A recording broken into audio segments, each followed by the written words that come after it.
Bonjour. Encore le matin? Oui, il en reste un peu. J'ai une blague pour vous. Un policier a intercepté un conducteur et l'a informé que, comme il portait sa ceinture de sécurité, il venait de gagner $1 000 d'un concours de sécurité, lors d'un concours de sécurité. L'officier a demandé « Que vas-tu faire avec l'argent du prix ?» Et il a répondu « Je suppose que je vais aller à l'école de conduite et obtenir mon permis. » À ce moment-là, sa femme qui était assise à côté de lui a pris la parole et a dit « Officier, ne l'écoutez pas, il est toujours un petit malin quand il est ivre. » Cela a réveillé le gars sur la banquette arrière qui a lâché. Je savais que nous n'irons pas aussi loin dans cette voiture volée.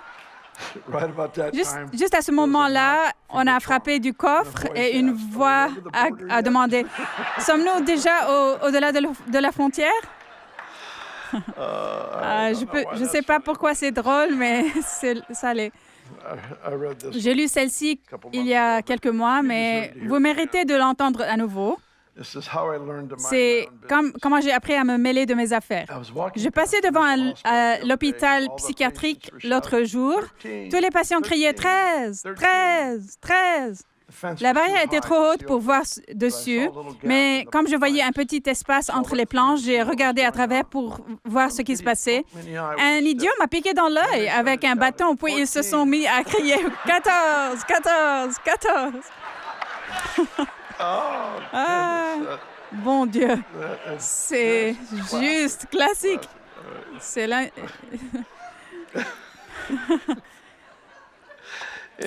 C'est l'une des meilleures. D'accord. Eh bien, j'ai le privilège aujourd'hui de vous parler de la parole de Dieu. Et je me souviens quand j'étais jeune, tout d'abord, à l'école, j'avais de bonnes notes. Je n'arrête pas de dire que je n'étais pas un bon élève. Ma mère me corrige toujours après, mais elle n'est pas là aujourd'hui, donc je peux le dire. Je n'étais pas un bon élève. Je n'ai pas appris certaines des compétences d'études que vous devriez apprendre à l'école. J'étais capable de me débrouiller avant un examen et d'obtenir une bonne note à un examen de toute façon. C'était un apprentissage créatif de ma part. Alors, je ne lisais pas. J'ai détesté lire. J'ai détesté lire et je détestais écrire aussi. Ce sont les deux choses maintenant dans lesquelles ma vie est passée en ce moment.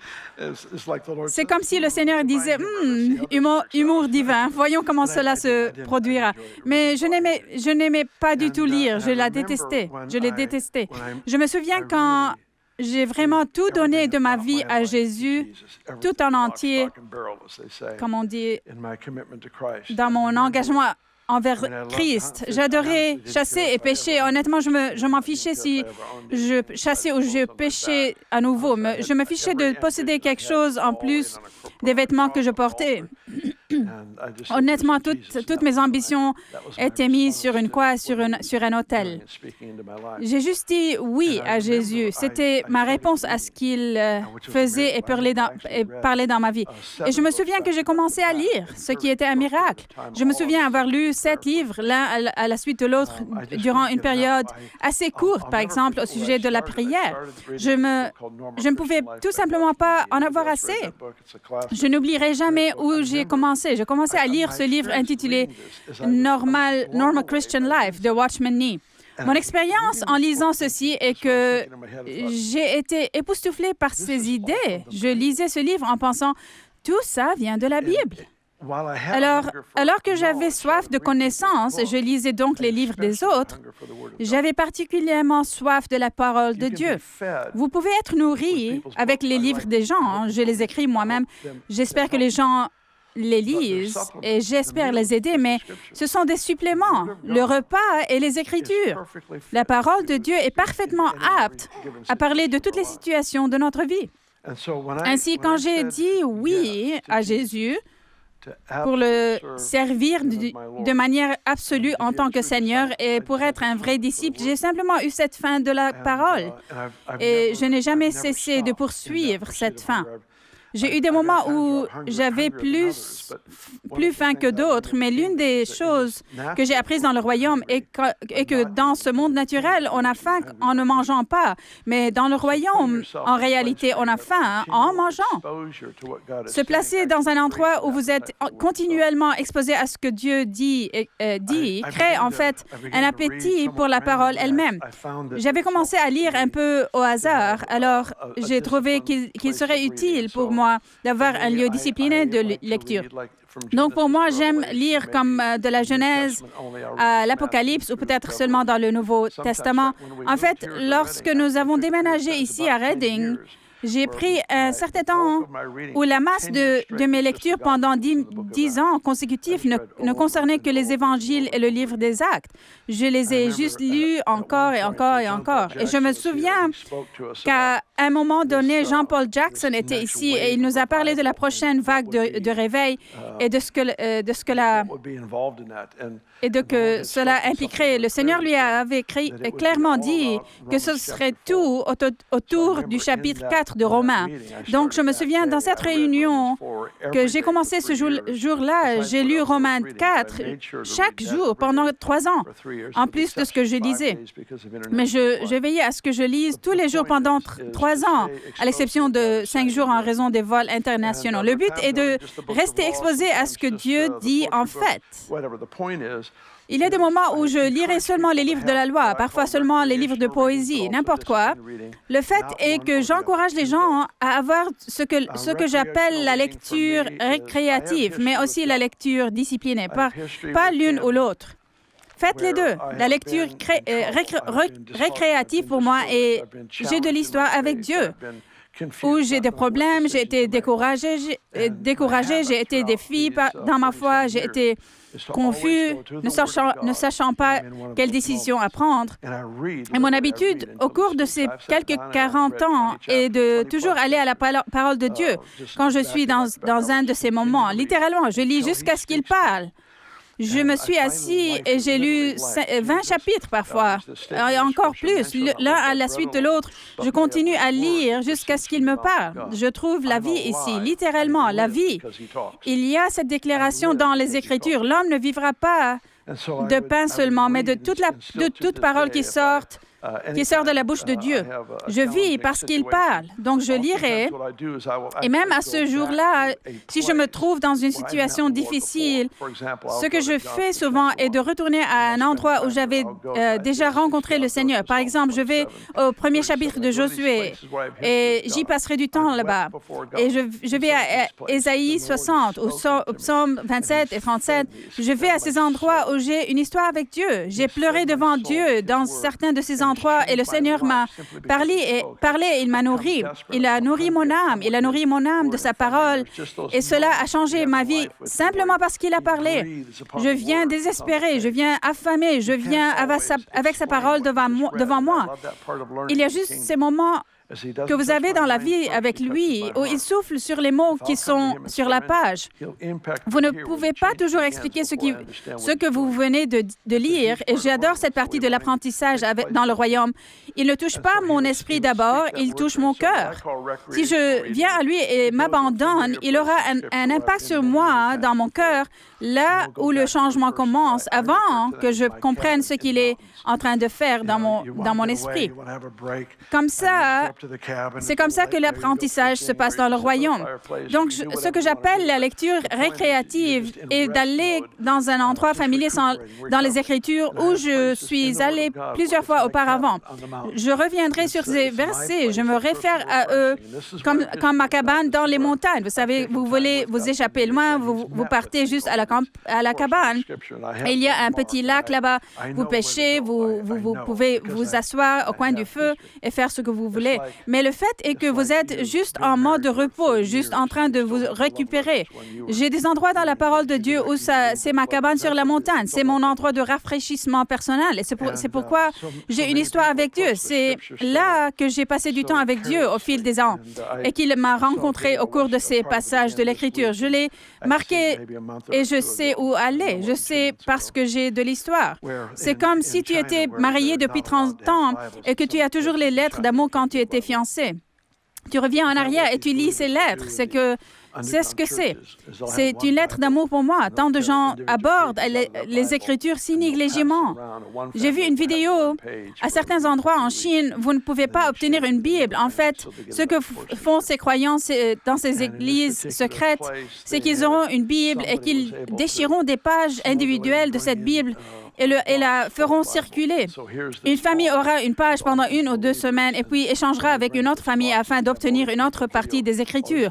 Dans cet endroit particulier en Chine, quand quelqu'un a faire passer en fraude et apporter une boîte remplie de Bibles. Et voici donc cette maison avec tous ces croyants et quelqu'un apporte cette boîte. Ensuite, ils ont ouvert cette boîte et voici une boîte remplie de Bibles. Ils courent juste, ils la tiennent à la poitrine et se mettent à pleurer parce qu'ils ont le privilège de lire les Écritures. Le grand avertissement qui me fait réfléchir est que la famine suit toujours une abondance mal utilisée. C'est d'avoir un accès aussi libéral à quelque chose et pourtant l'avoir fermé dans ton cœur où il ne te nourrit plus. Il y a cet appel, il y a cette invitation à venir et s'engager avec Dieu lui-même en lisant ce qui donne la vie.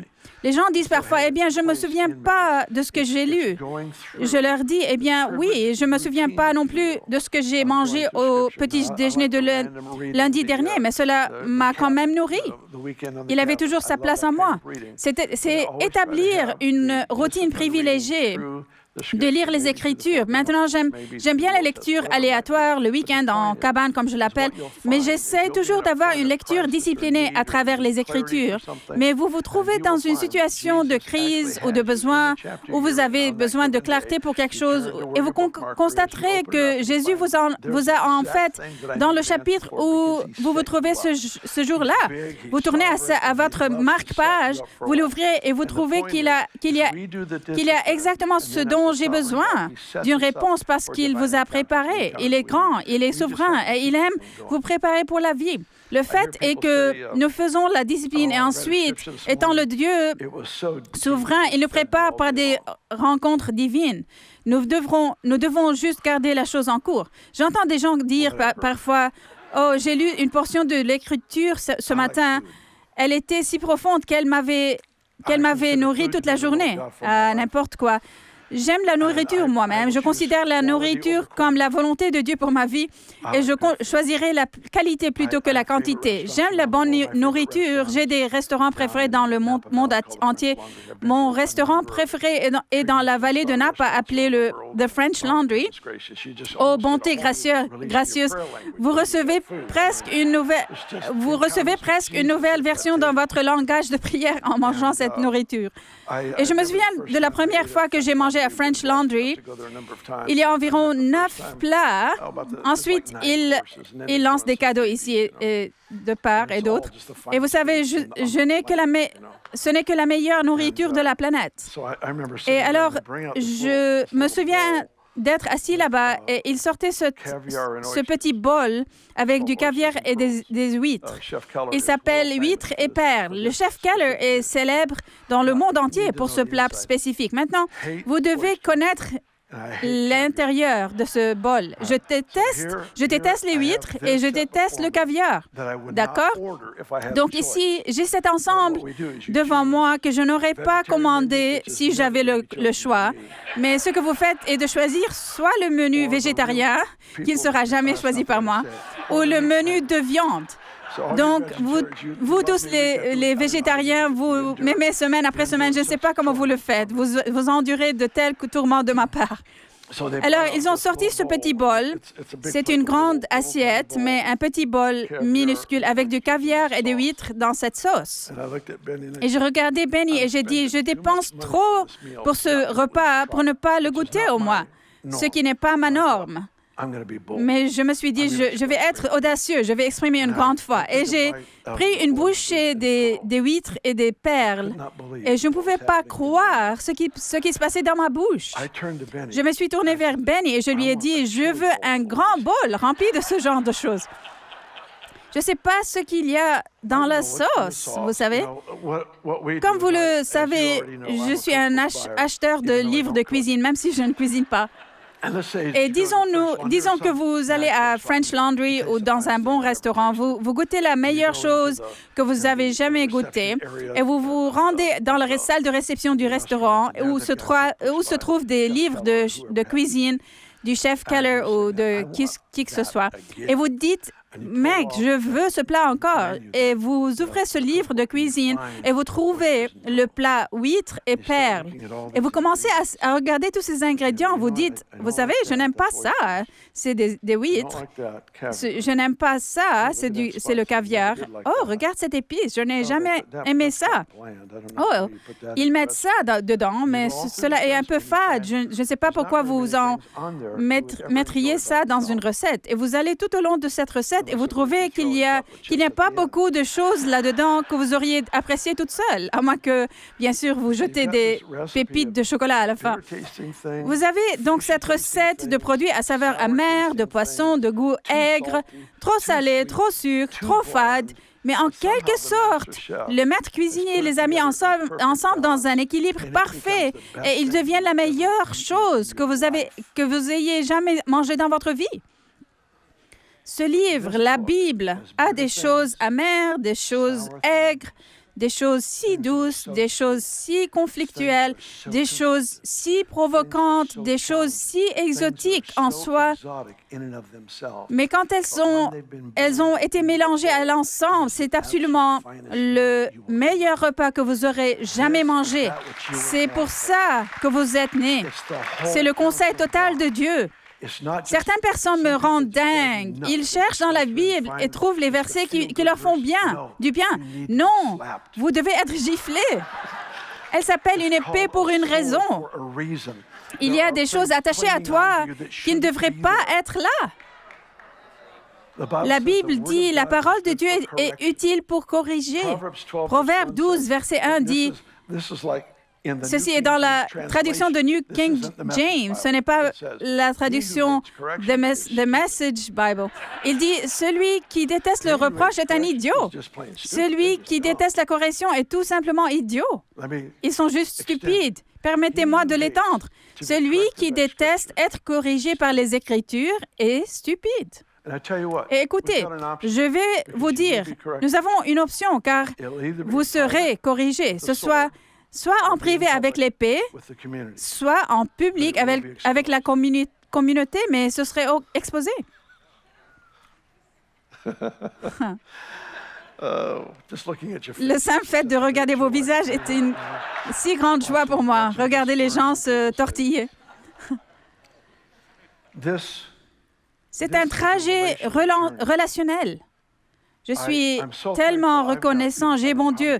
Je ne sais pas combien de Bibles et de programmes bibliques et de matériel d'études et de livres sur mon iPod. J'aime cela. Je m'assois dans l'avion et je me dis, oui, que veut dire ce mot? Et je le cherche en touchant le mot et il s'ouvre et tout ça. Et j'aime tout ça, mais je veux vous dire, n'ayez pas de relation avec Dieu dans les Écritures uniquement sur un écran.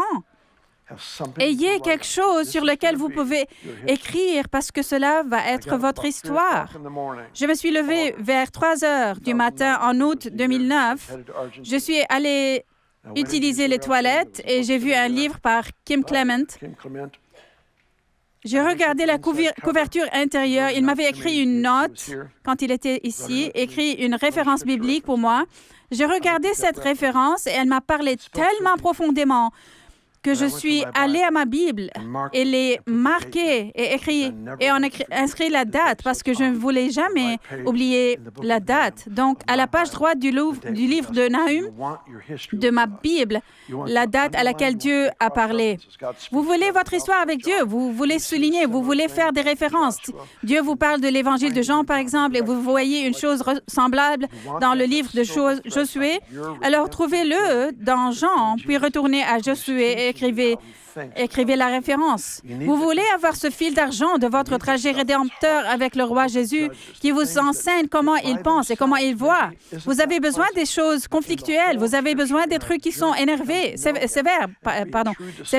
Le livre des juges, les choses qui par elles-mêmes ne sont pas peut-être pas très agréable, mais dans l'ensemble de l'Écriture, dans notre voyage pour le connaître et devenir un véritable disciple, nous découvrons que ces choses-là ne se contredisent pas comme nous le pensions. En fait, ils se complètent. Cette saveur qui est amère en soi, lorsqu'elle est ajoutée à cette partie du repas, elle améliore la saveur de cette partie du repas. Cette chose est écrite dans son intégralité pour servir qui nous sommes, pour nous amener dans notre sens du but et jouir de notre sens du destin. Je veux que vous ouvriez vos Bibles. Nous allons lire deux parties des Écritures. La première sera dans le psaume 119. Je vais vous lire tout le psaume. Non, je plaisante. En fait, hier, j'y pensais. Je viens d'arriver de New York. Au fait, Dieu fait tellement de choses incroyables à New York. Sensationnel. Amusant de voir autant de personnes affamées spirituellement. Je suis rentrée chez moi hier en raison des travaux sur la piste de l'aéroport de San Francisco. Nous avons dû rediriger notre vol. Alors, je me suis arrangée pour voler à Sacramento et quelques étudiants m'ont amené à la maison. Et en route, assis sur la banquette arrière, je commençais tout juste à penser au psaume 119. C'est un psaume si riche dans la définition du rôle de la parole de Dieu dans notre vie. Et je veux en fait vous défier. Asseyez-vous en une seule séance et lisez le psaume en entier. Cela ne prend pas aussi longtemps que vous réfléchissiez avec crainte. Vous savez que nous lisons plus vite que nous ne parlons, n'est-ce pas? Si nous lisons à haute voix, nous lisons à un certain rythme. Si vous ne lisez pas à haute voix, vous lisez en fait plus vite. Cela est vrai pour à peu près tout le monde sur la planète. Savez-vous combien de temps il faut pour lire toute la Bible? Si vous lisez à haute voix, cela prend 72 heures seulement, 72 heures pour le tout, de la Genèse à l'Apocalypse. 72 heures.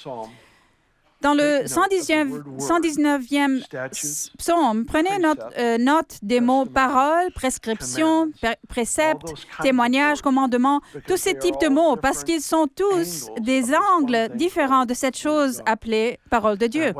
Et ce que je veux vous encourager à faire est de lire ceci à un moment donné, en une seule séance si vous le pouvez, mais abordez-le avec cette question. Quel rôle la parole de Dieu est-elle supposée avoir dans ma vie? Si vous allez dans ce livre avec des questions, vous trouverez des réponses. Sinon, vous trouvez des informations aléatoires seulement. Psaume 119, nous allons lire environ 5 ou 6 versets. Commençons par le verset 9. Comment le jeune homme ou vieil homme rendra-t-il pur son sentier en se conformant à ta parole? Je te cherche de tout mon cœur. Ne me laisse pas m'égarer loin de tes commandements. Je serre ta parole dans mon cœur afin de ne pas pécher contre toi. Je peux encore entendre la mère de ma mère, ma grand-mère, citant ce verset. Je pense qu'elle essayait de m'aider. Elle citait ce verset pour moi. Vous savez, comment le jeune homme rendra-t-il pur son sentier? Et puis, elle irait dans celui-ci. Elle dit, « Je serre ta parole dans mon cœur afin de ne pas pécher contre toi. » Savez-vous ce qui se passe quand vous vous inquiétez? En fait, vous plantez un mensonge dans votre cœur jusqu'à ce que les racines poussent et affectent votre âme. En fait, elles ont un impact sur la pensée, les valeurs, les émotions. Tout cela est influencé par ce qui vous inquiète. L'inquiétude, la peur, le ressentiment, la jalousie, la suspicion, l'offense, toutes ces choses, quand elles sont chères, plus vous les maintenez longtemps, plus les racines deviennent profondes. C'est pourquoi la repentance doit être ressentie si profondément lorsque nous confions les choses à Jésus. Ce n'est pas « au fait, pardonne-moi, Jésus, désolé pour ça ». Quand il s'agit d'un mode de vie qui dure depuis de nombreuses années et dont les racines sont profondément enracinées et qui ont affecté ma personnalité, mon âme, il faut alors traiter ce problème en profondeur. Je ne parle pas d'abus de soi. Je veux dire juste à travers une profonde confession On dit, Dieu, je vois l'impact de mon péché en cette façon de penser. Cela a affecté qui tu m'as fait être et c'était faux. Je me suis accroché à ça depuis 20 ans. Dieu, s'il te plaît, pardonne-moi et délivre-moi de cette façon de penser. La repentance doit être profonde, en particulier pour déraciner ces choses que nous avons gardées si chères pendant si longtemps. C'est ce qui se passe avec l'offense et la jalousie, que le livre de Jacques appelle en réalité la jalousie une sagesse.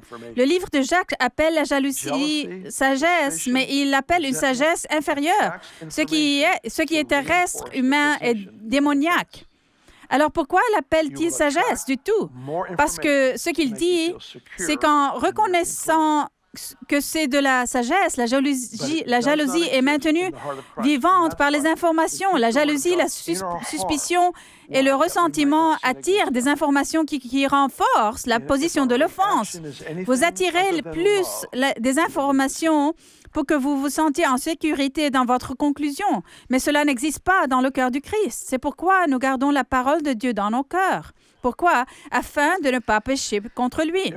Si notre réaction est autre que l'amour, cela mènera au péché. Jésus tenait beaucoup à ce qu'il soit bien représenté sur la terre, à la manière dont nous traitons les choses qui nous arrivent. Il n'y a que deux réponses dans la vie, la peur et l'amour. Il y a seulement deux endroits depuis lesquels nous parlons, la peur et l'amour. Il y a seulement deux endroits dont nous agissons et prenons des décisions, peur ou amour. Et il y a beaucoup de croyants qui sont confus dans ce domaine et ils pensent discerner quelque chose quand ils deviennent soupçonneux, pleins de ressentiment ou d'offense contre une autre personne. Cette infraction attire en fait des informations pour les garder enfermés à cet endroit. Ainsi, les Écritures disent, « J'ai caché ta parole dans mon cœur, je les serrai afin de ne pas pécher contre toi. » C'est ta parole en moi, libérant ces nutriments spirituels, si vous voulez, qui m'aident à rester au centre d'une représentation exacte et authentique de qui est Jésus. Jésus parlait à une foule dans Jean 5. Une partie de cette foule était un groupe de pharisiens. Il regarde les pharisiens et il dit, « Vous ne me croyez pas parce que ma parole n'était pas en vous. » Alors, pensez-y. Voici les pharisiens en train de faire leur routine, de lire les Écritures, d'étudier, de faire tout ça. Mais ils ne le laissaient pas jamais entrer dans leur cœur. C'était seulement dans leur tête. Ils avaient les concepts pour qu'ils puissent débattre, argumenter, accuser, mais cela ne transformerait jamais leur cœur. Alors Jésus se montre et voici le Messie, il se présente et ils ne croient pas. Il dit, la raison pour laquelle vous ne croyez pas, c'est parce que la parole n'était pas en vous. Vous ne l'avez pas mise dans votre cœur. Donc, l'implication est quoi? C'est que la parole de Dieu dans mon cœur me prépare à croire pour ce qu'il est sur le point de faire. Le verset 11 encore, « Je serre ta parole dans mon cœur afin de ne pas pécher contre toi. Béni sois-tu l'Éternel. Éternel, enseigne-moi tes prescriptions. De mes lèvres, j'énumère toutes les sentences que tu as prononcées. J'ai autant de joie à suivre tes instructions que si je possédais tous les trésors. Je médite tes décrets. J'ai tes sentiers sous les yeux. Je fais mes délices de tes prescriptions. Je n'oublie pas ta parole. » Vous pouvez voir déclaration après déclaration et pour attirer nos cœurs vers une affection pour les Écritures. Les Écritures disent, la foi vient de ce qu'on entend et ce qu'on entend vient de quoi? De la parole de Dieu. La foi vient de ce qu'on entend et ce qu'on entend vient de la parole. Les Écritures nous préparent à entendre pour que nous puissions croire. La foi vient de ce qu'on entend et la capacité d'entendre vient des Écritures. Il y a deux mots dans le Nouveau Testament concernant la parole de Dieu qu'il serait sage que nous sachions. L'un est le mot « logos » et l'autre est « rhéma ». Logos fait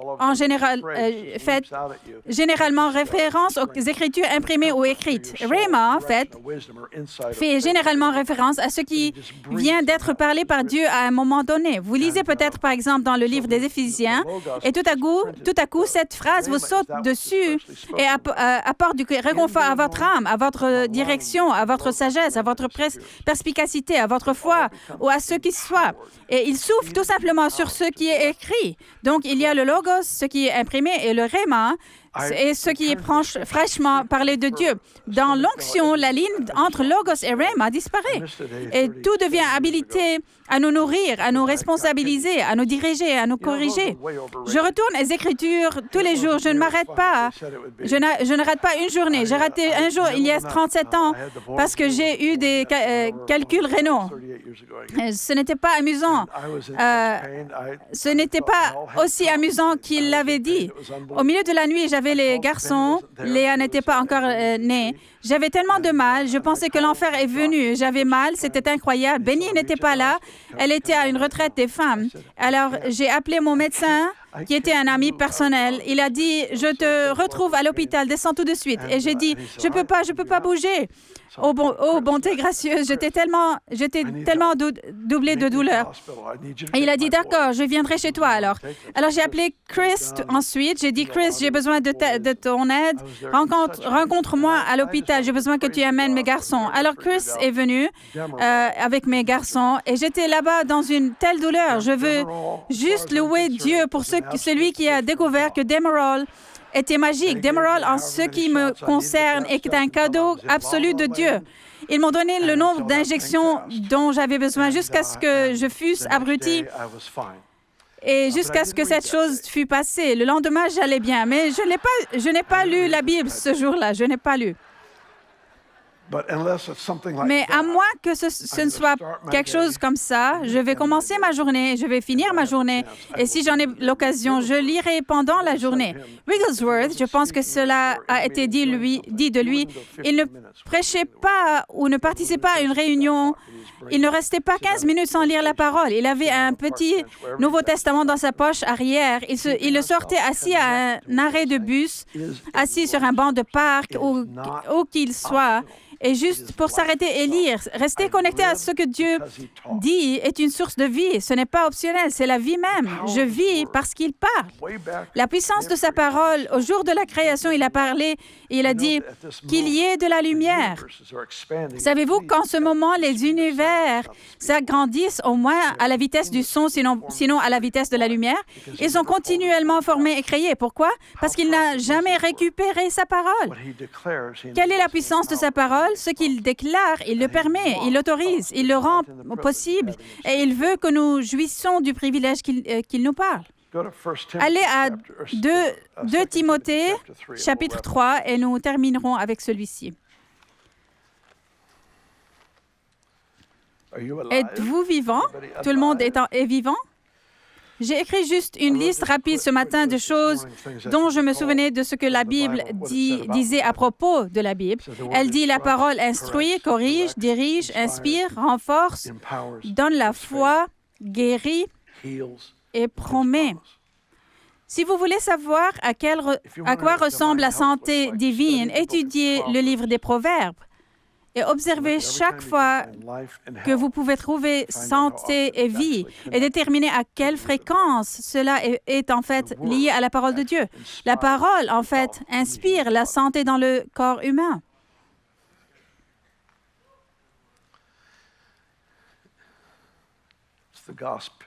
C'est la gospelule. C'est mauvais, c'était mauvais. C'était plutôt puant. D'accord. Dépêchons-nous et passons à l'Écriture.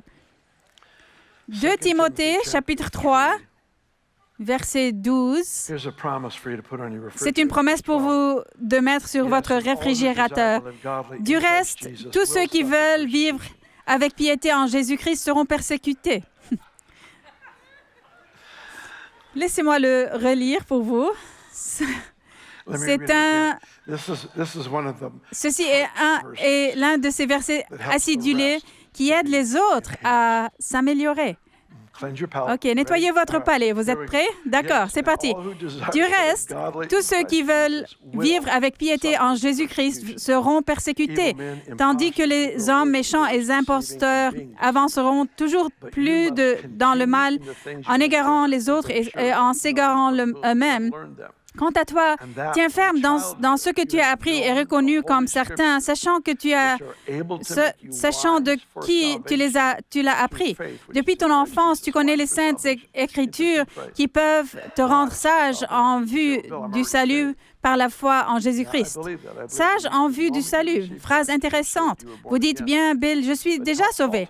Oui, je le crois. Je crois que dès l'instant que vous recevez Christ, vous avez été sauvé.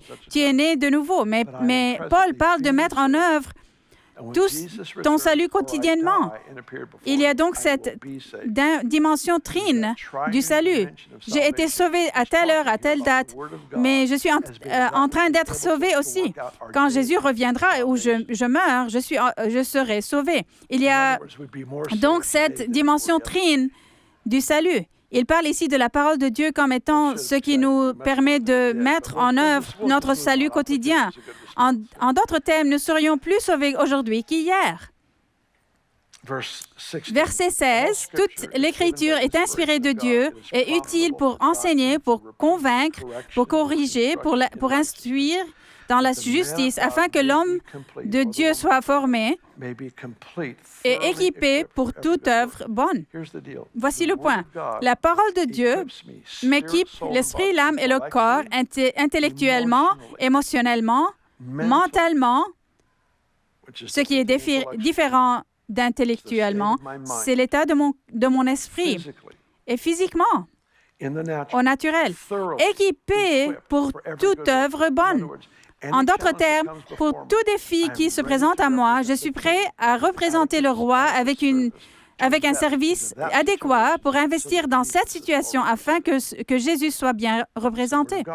C'est la parole de Dieu. La parole de Dieu qui travaille dans et à travers ma vie me permet d'être adéquat et réussi dans toutes les occasions qui me sont offertes de représenter le roi dans une situation donnée, afin que l'homme de Dieu soit formé et équipé pour toute œuvre bonne. Continuez à lire le chapitre 4. Ça dit, « C'est pourquoi je t'en supplie devant Dieu et devant le Seigneur Jésus-Christ, qui doit juger les vivants et les morts au moment de sa venue, de son règne. Prêche la parole. » Maintenant, ceci est pour tout le monde dans la salle. Non, ce n'est pas une exhortation pour les personnes derrière les chairs. Chacun de nous devrait être un déclarant de la parole de Dieu. Que vous engagez dans la camaraderie et qu'il y ait un échange de la perspicacité et de vie issue des Écritures. Prêche la parole, insiste en toute occasion, qu'elle soit favorable ou non. Refute, reprend et encourage. Fais tout cela avec une pleine patience et un entier souci d'instruire. En effet, un temps viendra où les hommes ne supporteront pas la saine doctrine. Au contraire, ayant la déménagation d'entendre des choses agréables, ils se donneront une foule d'enseignants conformes à leur propre désir. Ils détourneront l'oreille de la vérité. Voici cet avertissement incroyable dans le contexte du but de la puissance des Écritures. Il y a des gens en ce moment-là qui fouillent la Bible parce qu'ils extraient les mots de jugement, les mots de correction, les mots qui les mettent mal à l'aise, supprimant tout cela et simplement s'enracinant dans les promesses qui les récompensent, de sorte qu'il ne reste plus de piqûres dans les Écritures. Ce n'est jamais d'un père qui veut nous détruire. C'est un père qui dit, « Je travaille intensément et sérieusement dans ta vie et tu ressembleras complètement à Jésus quand j'aurai terminé. Pour ce faire, je dois utiliser cette épée. Cela ne fera que faire mal un instant. » Et il parle et il coupe cette chose qui était complètement inutile. Et il nous invite à cet engagement avec les Écritures. Parfois, c'est inspirant. Vous ne voulez pas arrêter de lire, pourtant vous devrez vous rendre au bureau. Il y a d'autres moments où vous y allez parce que vous savez qu'il y a de la vie là-dedans.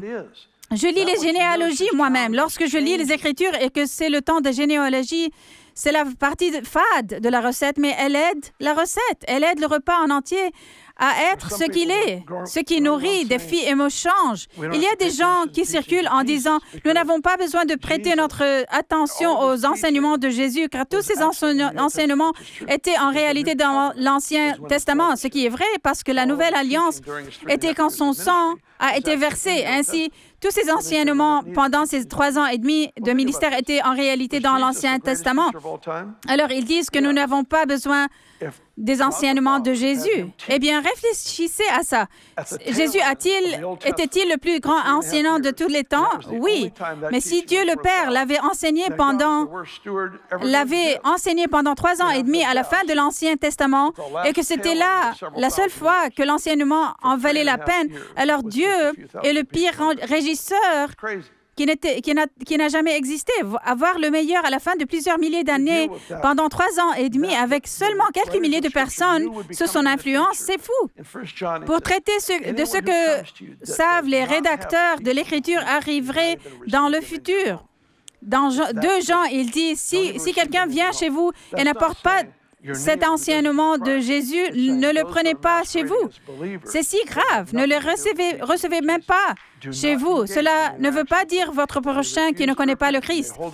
Il dit, ceux qui se font passer pour des croyants, ils n'auront rien à voir avec les enseignements de Jésus. Ne vous engagez pas dans une interaction avec eux s'ils refusent de se repentir et qu'ils tiennent à ces idéaux. Ils infecteront votre valeur des Écritures. D'accord. Les gens viennent et disent, eh bien, il y a des erreurs dans la Bible. Non, il n'y en a pas. Mais supposons simplement que c'est le cas, juste pour la discussion.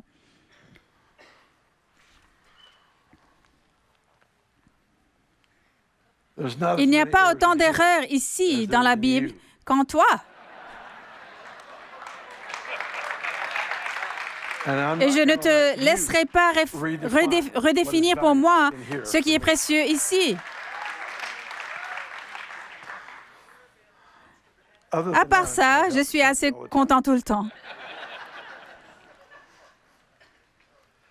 Je prie pour que le Seigneur vous offre une grâce pour la parole de Dieu, pour les Écritures, pour la Bible, pour la compréhension. La Bible dit, pour l'homme intelligent, la connaissance est chose facile. Si vous pouvez imaginer une salle de courrier où il y a des emplacements pour différentes personnes, différents bureaux, lorsque vous avez la fente, vous avez un endroit pour mettre la connaissance. Lorsque vous avez de la compréhension, il y a un contexte pour ce que Dieu voudrait dire. Mais il n'est pas un mauvais régisseur et il ne diffuse pas la connaissance révélée à une personne qui n'a pas de contexte dans lequel la mettre. Donc, l'une des choses que nous faisons, c'est que nous devenons affamés. Nous répondons pleinement à ce qu'il nous a dit jusqu'à présent. Nous vivons de sa parole. Nous avons une histoire avec lui. Ensuite, nous attirons une compréhension continue des révélations afin d'avoir un impact sur les personnes qui nous entourent. Je veux donc que vous vous leviez parce que nous allons prier. Je veux prier pour vous.